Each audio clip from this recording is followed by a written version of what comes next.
Hey, what's up, everybody? This is Big Benedict. We're on Chapter 6, the Aqua Capital. I think one of the reasons I enjoy this level is simply because it's daylight for the first time, and all the other chapters leading up to this one, it's always been nighttime and just dark stuff and kind of gloomy atmospheres, and the previous two levels were kind of bland in my opinion, but I like this level, the Aqua Capital. We have a fight here that has mages and gray soldiers. In Sigma 2, they start you out with beastmen right away, and they throw some fiends at you in the bridge. But we're not playing Sigma 2. We're playing what I consider to be the better of the two iterations that exist of this game. But this is the original, and you've got to give it the respect it deserves. And you also have to concede that Sigma 2 is a good game too. They're all good, except Ninja Gaiden 3. That game's a piece of shit. We don't want to talk about that, but I like this level again. And what I don't like about this level, though, is some of the combat that you do on the water. They completely took that out of Sigma 2 for good reason, in my opinion. Some things that exist in this game are better just taken out and removed, like a tumor, you know. But okay, so in Sigma 2, well, I shouldn't keep. I don't know. It's hard. It's interesting coming from a Sigma 2 perspective into this game, definitely. But so I'll try to keep the comparisons at a minimum here. But Beastmen are the order of the day, and for one final comparison, in the next level, all you fight is lesser fiends, right? With the occasional Beastmen in Sigma 2. But in this game, they didn't. Hayashi wasn't involved, and he didn't put the lesser fiends in. I'm talking about the guys with like the mossy heads and like the hollow chests. Those quick little critters that you fight as Rachel in Sigma 2 in Chapter 8 in her stage. They're absent from this game, and they weren't implemented in this game. So there's this crystal skull I was scanning over to where it is. But yeah, in Wolf's Castle, all you fight is lesser fiends. That's kind of cute, the little thing sitting there on the gondola. Got an achievement right there for getting what I assume is 10 crystal skulls or something. I'm not sure. That's probably what it is. Like I said, okay, these guys are water demons here. There's different colored ones that you fight at different times in this game, I believe. These guys can be Azuna drops, although even with this weapon at level 3, you can't kill them with a single Azuna drop, and they're pretty devastating. You can parry their attacks. You could wind path off their heads. You can't guillotine throw them. But if you get too far away from them, then they'll throw an electric attack. It looks like a green attack, and that will damage you significantly. What I like about the Beastmen, and getting back to that one final thought, in Wolf's Castle, all you fight are the lesser fiends in Sigma 2. But when you play this game, there's nothing but Beastmen in Wolf's Castle, which makes sense because it's a lycanthrope castle, and those guys are lycanthropes. So I did notice that I was getting 1,050 per kill with a UT, and it didn't seem to matter what I was using. I was using the dual blades at one point. We picked up you get a couple weapons in this stage, I believe. Or no, you don't, do you? I think I already had the dual. I don't know. I can't remember when I got the dual blades. I know the dual blades in Sigma 2 were right next to the save point, so it's kind of confusing where everything is. But I still have the Lunar at level 2 if you're curious. And just UT these guys, seriously. They're not really fun to fight, and here they throw stuff at you. It's pretty interesting here in this version. But trust me, if you want 1,050 per kill, do UTs. It's your best bet. And a lot of the times they'll just get into these little animations that they'll just stand in front of you, just loiter around. They are aggressive. The ones that are shaded in like an orangish brown color, those guys are the higher iterations, and they deal more damage. So make sure you break all the crates over here and get all your money. I think you get an orb per crate. It's not. It's obviously. It's probably like $10 or something. I don't know how much it is. It's not just one essence, like $1. But anyway, make sure you do all your UTs. Okay, so I switched to the dual katanas here, and if you get into a spot like this, you're just going to slaughter everybody. And at 1,050 a kill, you're going to make a lot of money on this stage and on the next stage. And I love the blocking, the way he blocks right there. I also discovered a little error. In the last chapter, I referred to a move called the Blade of the Neriti with the Dragon Sword on the Alexei boss fight. That's the higher form right there, that guy. They're very deadly. It's actually called I think it's called the Wolf's Fang, I think, the move that I was actually referring to, where you press XX, Y, Y, Y. The game tells you to press, it's actually called the Fang of the Wolf, I believe. It's a level 3 move with the sword, not this weapon, but it's got to be, they messed up, it's a typo or something, because the Fang of the Wolf is performed by pressing X, X, Y, Y, Y, and I didn't say the combo wrong on the Alexei boss fight, but I said the move wrong, the name of it. But I was right. If you press X, X, Y, Y, he doesn't do the move. So you have to press X, X, Y, Y, Y 3 times for it to take effect. And you could also press, I guess you'd have to press it an additional time, like 5 times. Press it X, X, Y, Y, Y, Y, Y maybe to do to do another move. So spawn this fight right here, and we're going to be dealing with some more Beastmen. Don't go to the left right away, because we're going to get a Talisman of Rebirth for the one we lost on the last fight. Hopefully you didn't not use it, because if you did use it, then it's just not going to let you pick up the item off this corpse up here. Now you could save it for later, but you'd have to backtrack quite a bit to get it.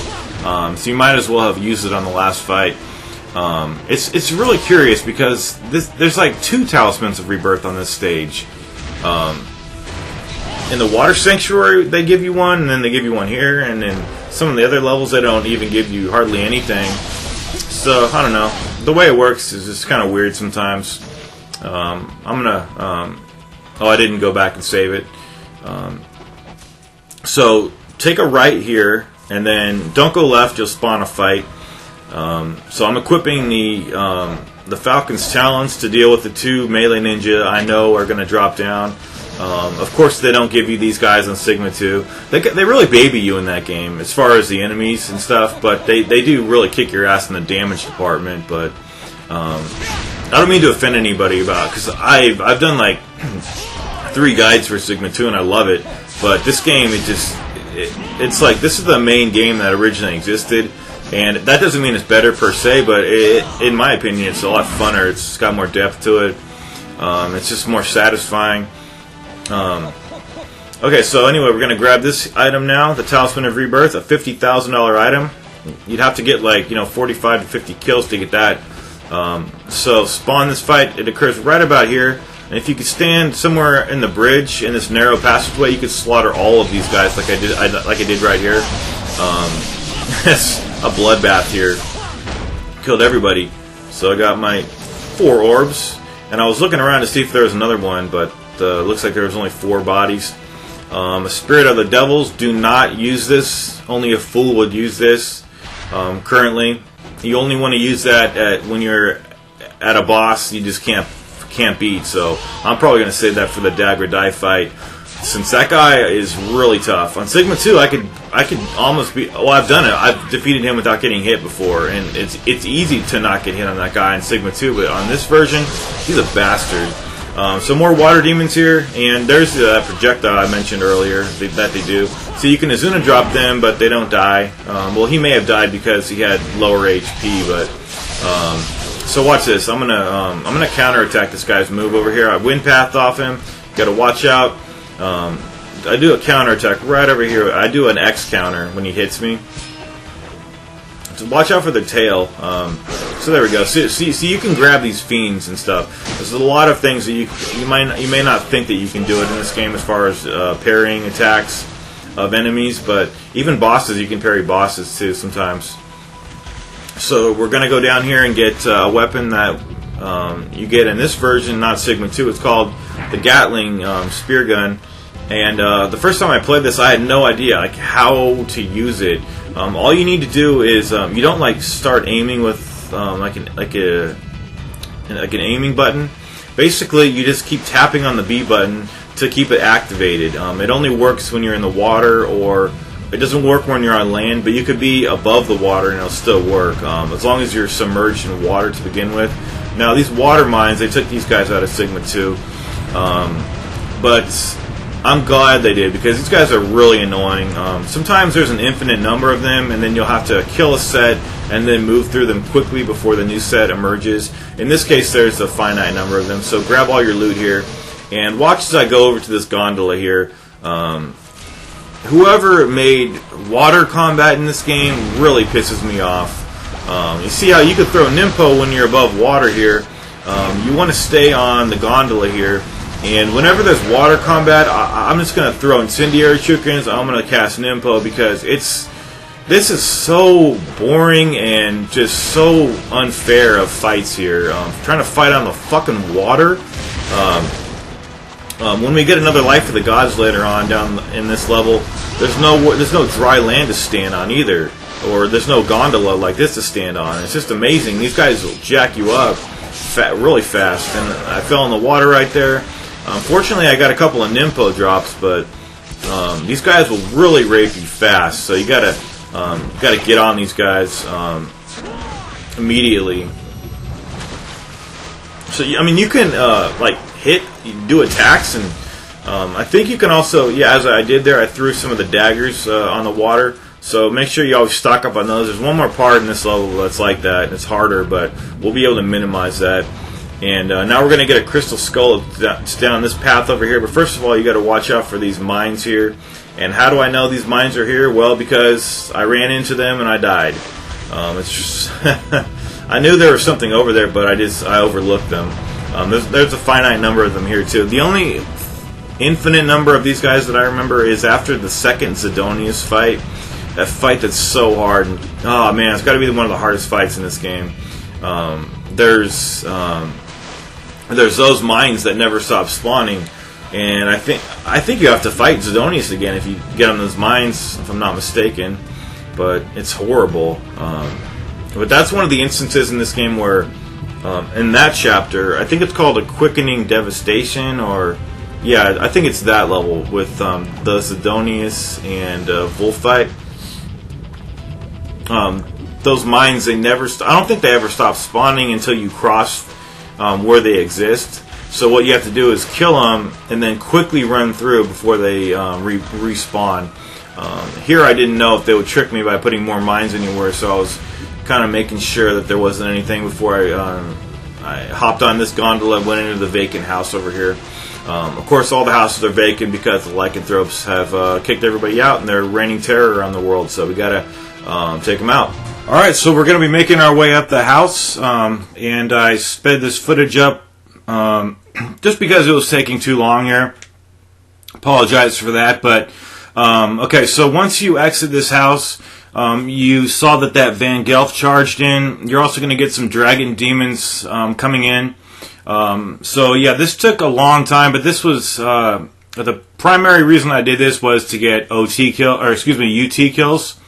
I tried to shoot at these guys through the staircase here. I think I even got a headshot at one point. The guy's head was going through the geometry of the floor. So check this out right here. I think this was where the headshot was. No, I still got him though. Right there I was confirming how much you get. You get 1,400 if you want to pause the screen both of those times. I did it myself, but if you want to double check, go for it. So another dragon demon flies in rather, and I think this is where the headshot occurred. This is a really good technique to use. Just be aware that these guys, they kind of like hover up on the top floor, and you notice that I'm going up and down repeatedly to lure this guy down the stairs, and also just look out for the guys that just feel like charging you all the way down. You'll get Van Gelf's way down here, like this guy here. They have a problem since they're so large. But they seem to work around the size issues of that room. But so there's the last dragon demon there. Looks like he got his foot caught in the pavement or something. I don't know, but here was a good opportunity to get a headshot, and I did. There we go. Very proud of that shot right there. So definitely save it after this. And the next fight's really hard too. I actually just want to let everybody know I upgraded the Dragon's Claw and Tiger's Fang. I had to do this part so many times here. I had to go to this door every time. Incidentally, I love how you get to go into this room. On Sigma 2, I noticed the door was ajar and you couldn't open it, and that's the reason they stripped out the depth of this game. So anyway, get the bridge keys right there, that set of keys. Jump and then jump back and then charge. These guys love to throw carcasses at you. So once you've sundered limbs, and incidentally, the Dragon's Claw and Tiger's Fang works really well at delimbing massive amounts of these creatures here. But the reason why this took me so many times was because these guys throw chunks of they throw carcass chunks at you.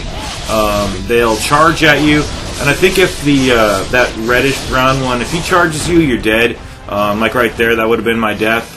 But I'm a very greedy person when it comes to getting money in games. So that's the reason why this took me so long. But once I got into victory, then I went down and saved my progress very hastily. You do get filled up. I think there's about a midway point of the battle, and then you get filled up. Watch out for these guys that throw chunks, though. But normally they'll just charge you. So I upgraded this weapon to level 2, as I mentioned, and it was a 20,000 upgrade. The main reason I did it was because I just wanted to Azuna drop, just in case I wanted to do some in-depth melee combat. The chunks that hit you don't damage you all that much, but if a couple of them hit you and you're low on health, your ass is grass. It's pretty bad. There's just a lot of these guys here. But at 1,050 per kill, who wouldn't do this strategy here? It's cheap, but it's actually harder than not being cheap here, because you've got your back to them. See right here? Right there. That could have got me killed if I had any less health right there. That's a prime example of how this is cheap right there. See the guy throwing that carcass at me? That's something they don't do in Sigma 2. I'm glad they do it here because it adds a little challenge, but it is kind of frustrating. Make sure you save it, though. Definitely save it, because that's a big fight and worth a lot of money. You don't want to come over here and just get ambushed, because that's exactly what happens over here. So this guy gives you some arrows here. At about halfway down the way, you're going to notice I'm going to look around my shoulder, because I knew there was an ambush afoot. So just back out of the way, charge up. You see, this is just risky. It's risky to fall back and charge up, and you really have no, you're really putting your faith in the fact that, or the luck factor that these guys aren't going to pounce on you. It happens to me all the time, and that's why it took me so many times to get all that money. This chest up here contains what I believe is $1,000. Sometimes it contains other things. I think I can't recall exactly, but sometimes I think it gives you bats. I'm not sure exactly. This right here. This one is the 8th life for the gods that you get in this game. So if you haven't upgraded your health once yet, don't worry. You're on the right track, because this one is the 8th of 9 for the first upgrade, and then the next one that we get on Chapter 6. In the water sanctuary in the next level, that one will be when we upgrade. And I just was watching the very beginning of this video. It hasn't rendered yet, but I said this was Chapter 6. Apologize for that. I'll have to leave an annotation in it, but this is actually Chapter 5. It's Chapter 6 in Sigma 2. So this part's really bullshit. I got killed so many times trying to throw the daggers at these guys, trying to use the Ninpo. And then I decided to test this out, and it works pretty well, although you see they all charged into me right there. So yeah, I cast Ninpo. The thing about throwing the daggers at them is that, one, they don't connect all the time. When they do connect, though, it's deadly. They'll die pretty damn quickly. But the second thing about that is just they'll get at you way too quick before you can even throw a dagger. So here's a spot where I sped the footage up. My thumb failed on me so many times. Just there are a finite number of these guys. I was testing it because I knew after the Zidonius boss fight, there is a situation just like this, but they're not so widespread. They're like in a little a very narrow area where there's some mines, these jellyfish mines or whatever they are. But yeah, I imagine that I got a lot of money here. But I honestly don't think these guys give you much cash. So, but you know, why not kill all of them if you can, since there are a finite number of them. But my thumb felt like it was gonna give out, and it actually did. You'll see in this fast forward footage of me just stopping for a couple seconds. This one guy over there, I couldn't hit him during the whole process hardly, so I thought he might spawn a couple more times, but it looks like he didn't. So yeah, the real hard part's coming up. So make sure that you have all your everything upgraded. I mean, every purchase that you want. Don't come to this area here unless you have exactly what you want. So make sure you saved it and you have all your stuff just comfortably the way you want it. I would probably recommend having 6 uses of the Ninpo just to. It makes things a lot easier with all the water demons. Okay, so this one over here, Lives of the Thousand Gods, and by the way, don't use these here unless you haven't used any. This one is the 5th one of 10 that I know of, and then the next one in the next chapter, it's obtained by doing the Tests of Valor. Right there, I was just showing you the count.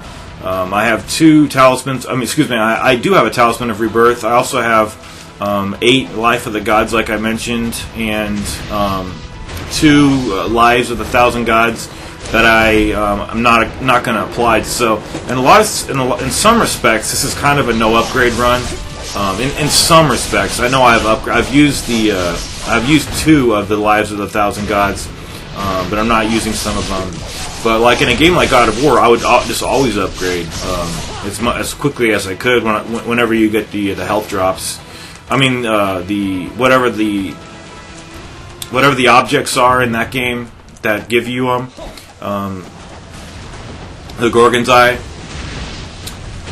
Okay, so this is where the real hellacious part of this level starts. I'm using this weapon. It does a really good job of sundering limbs and killing people very good. Or very well, I should say. Sorry, I'm an English major. I should know better, shouldn't I?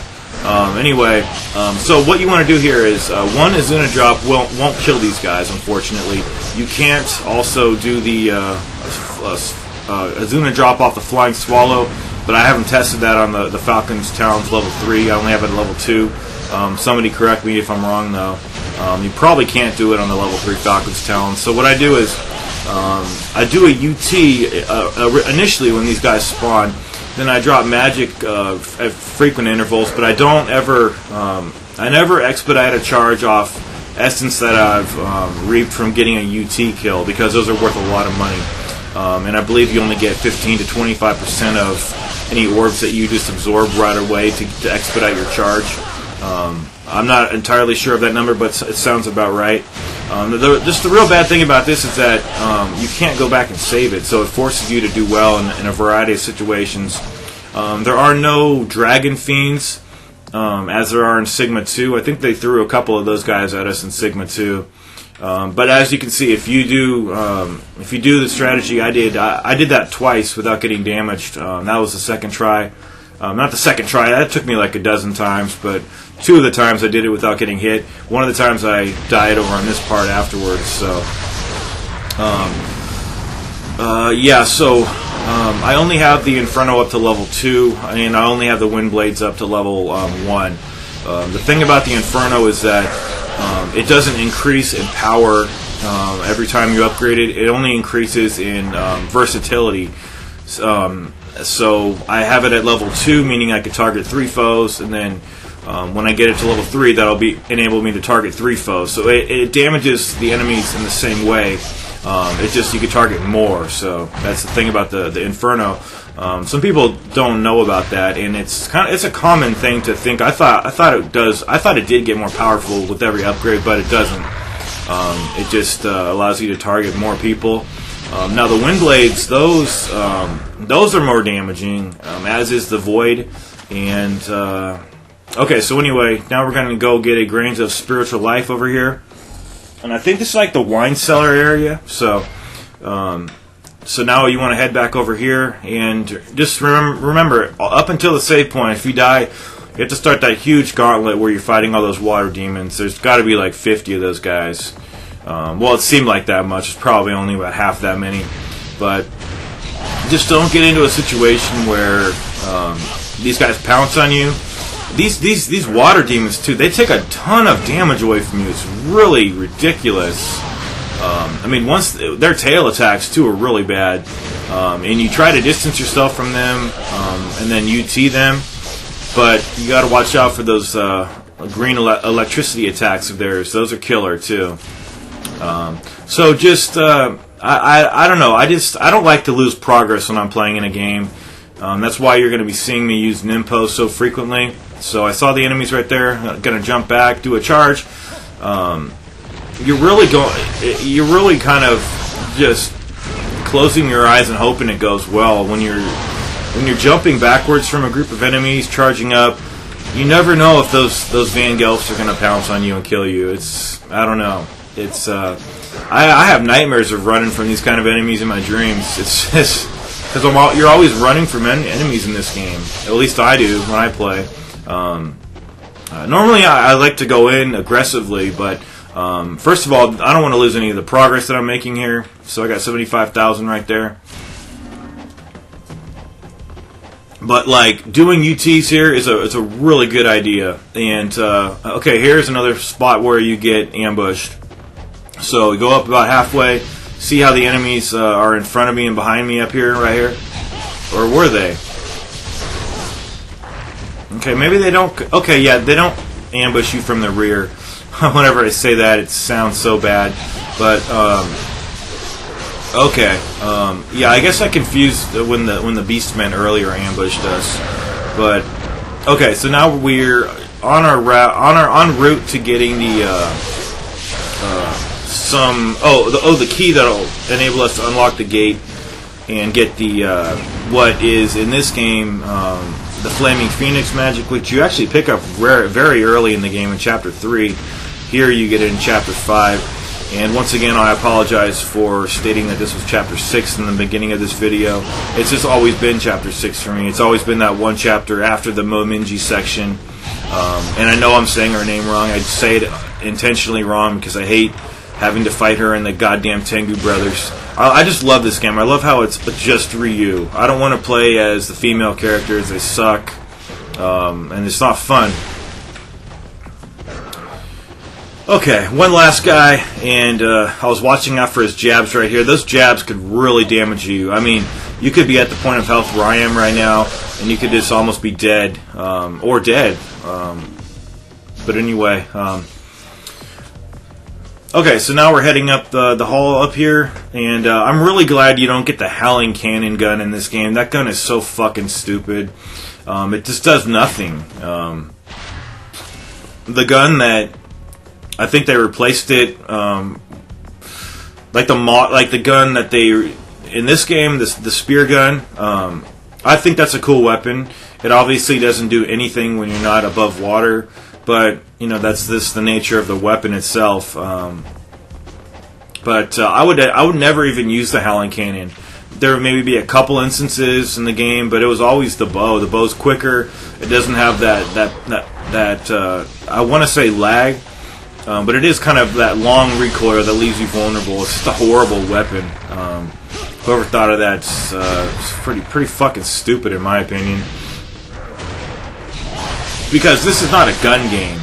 This is a sword game. This is a hack and slash game, and that's fine because it was a very tame weapon. It wasn't like you get a shotgun like Rachel. It wasn't anything like that, you know. But still, I don't know. I couldn't handle like a gun in this kind of game, but I think the Devil's Third. The guy who made this is making a game called the Devil's Third, which I'm really looking forward to, and I think it is kind of like a gun ninja game, which is fine.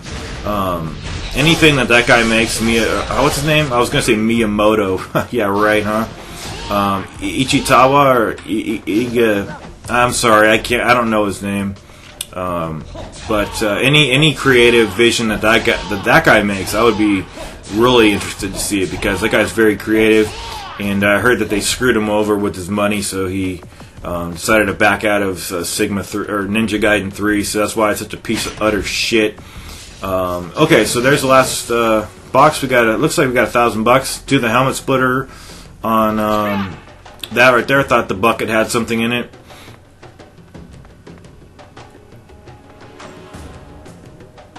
Okay, not quite sure what I was doing there. Probably just being idle for a second. Do the helmet splitter, fall all the way down. We're going to land near the Test of Valor. We're not going to do it right away. First, we're going to head on over to the save statue. Just save it. Don't go any further than that, because you don't want to trigger the next fight. Okay, so we're going to hit the save point now. And we're going to have some more water demons over here. And you guessed it, Van Gels, these dragon demons. So you want to just stay in the water here. And this is a really good tactic to just take these guys out real quick. You saw I didn't even take any damage right here. It's going to be that way for the ghost fish boss fight. Well, not ghost fish, but there's a lot of them, and it takes quite a long time, and I sped up all the footage. I regret to say I'm not going to be doing the Test of Valor. Sorry about that. I may only do 1 or 2 of those. It's not anything that I'm just not doing because I'm not trying to do it. By the way, I think I mentioned this on Chapter 3. When the Van Gels or Dragon Demons fall in the water, they just perish, they drown, and you don't get any money for it. But I tried the Test of Valor several times, at least a half a dozen times, and it was just really nuisance and not fun. It's all dogs and lycanthropes, and I was getting pounced on and getting killed in one hit. And the boss fight's pretty challenging, and I didn't really want to waste too many items, so that's my thinking. Plus, I didn't want to have to waste a Talisman of Rebirth on a fight that wasn't even the boss fight, the Test of Valor mainly that I'm speaking about. So this guy over here, I'm just disposed to let these guys drown. As long as I'm not taking too much damage, they can just drown for all I care. See?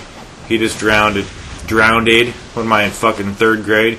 Anyway, I hit the save point here, and now we're going to be dealing with these ghost fish. When I first came upon this on the first difficulty you can play, a warrior, I'm like, fuck me, and fuck this game for having this many fish here. There's no fish here on Sigma 2. Not until you get to the platform anyway. But what you do is you can't kill all the fish, okay? What you can do is you can kill a lot of the fish, though. So you want to swim around and start hitting them, and then when you see essence coming out of them, that's when they'll start grabbing you. And then you just go to the bottom of the water here, and this gun acts like a barrier between you and the fish. Just keep shooting it, and they can hardly even ever hit you. So here is me just running around until I get a fish activated. So you see right now nothing's grabbing me hardly. Then I got bit right there. Then I go down here, and once all the orbs come into you, that means that you cleared that section of the fish. Then you can move on. I'm only doing this so I can run on the water freely without getting bitten. And you also get a ton of orbs this way. Plus any drops that you want, like Ninpo drops. So you don't have to do this; it's just optional. I think I got about $8,000 or $10,000. It's very worth it. Plus, it's not going to take up any of your resources. So here we go. There does come a point though when you just stop getting bitten, and the fish, they're just like in the background. They'll never ever hit you. But I mean, that's my experience. Maybe you can kill all the fish, but from what I did this for about 20 to 25 minutes. I was just trying to get as much money as I possibly could. When I stop the fast forwarding speed, that will be the indication that I'm going to be centering myself at the entrance to show you where all the chests are. You can get all these chests afterwards, but I just wanted to get them now. So it's interesting. There's 2 Talismans of Rebirth on this level, and then there's also on the next level, when you get up to the upper section of the water sanctuary, I always get an orb that gives me the monetary equivalent of the Talisman of Rebirth. So there's like 2 on this stage, 1 on the next stage. It's really odd. Anyway, so I centered. Okay, here I'm going to slow the footage down, and this is an actual real-time speed. So once you exit, by the way, I killed all the fish. So this is me just going back to the beginning, so you could kind of orient yourself. You can get really lost down here, but this right here, I believe it holds it gave me an orb, but that's just because I had probably the maximum number of healing items. It probably gives you an herb of spiritual life. So from there you want to go over here to the left, and then there's 2 more items, one of which is the life of the gods. It'll be the 9th one, so you could upgrade for the first time down here your health, but I'm not going to do that quite yet. And then I believe the other item is this was kind of bullshit. It was an orb chest, but it only gave me 1 Ninpo orb. I don't know why.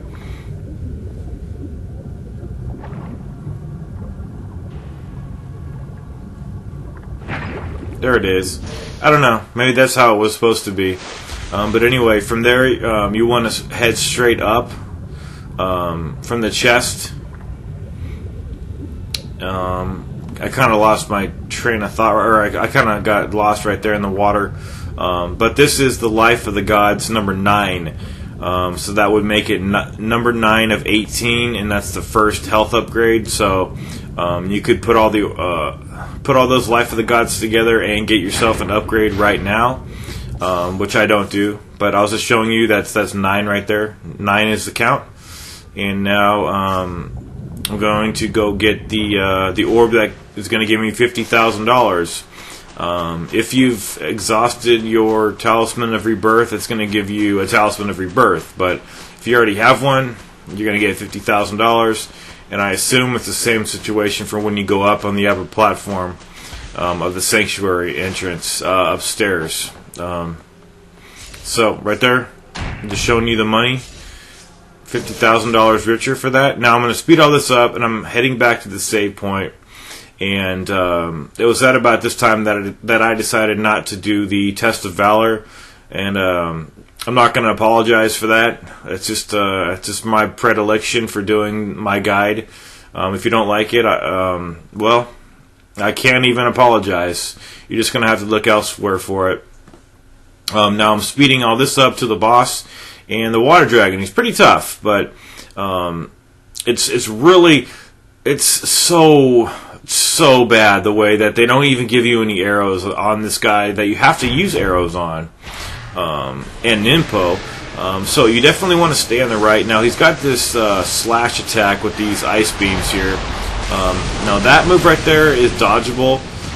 So if you stay on the right, you can avoid his whiplash attack, and that'll never hit you. That attack right there is best to do a wind run vertically down and to the right. The only problem with that is that you might fall off the platform. They should make it so you never ever fall off this platform, but it's kind of precarious situation there. So stay to the right, and or stay to the left and then hang right. But if you stay on the right, then you can avoid the whiplash tail. So Like, what if the person came here with 0 arrows? There are arrows on the Tests of Valor, but to take them with you on your quest, you would have to defeat the Test of Valor. What if the person couldn't do that?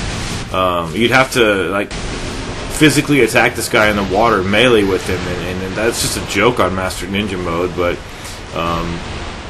hell, I had 25 arrows here, and I could have used 30 actually, but I just made every arrow count. So you got to get the timing pretty well on these those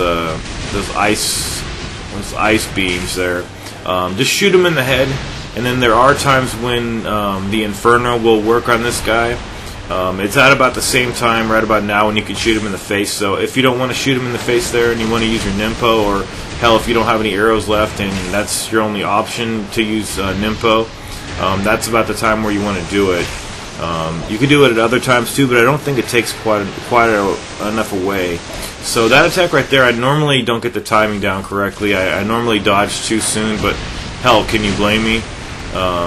So normally he just kind of sticks his head on the chopping block.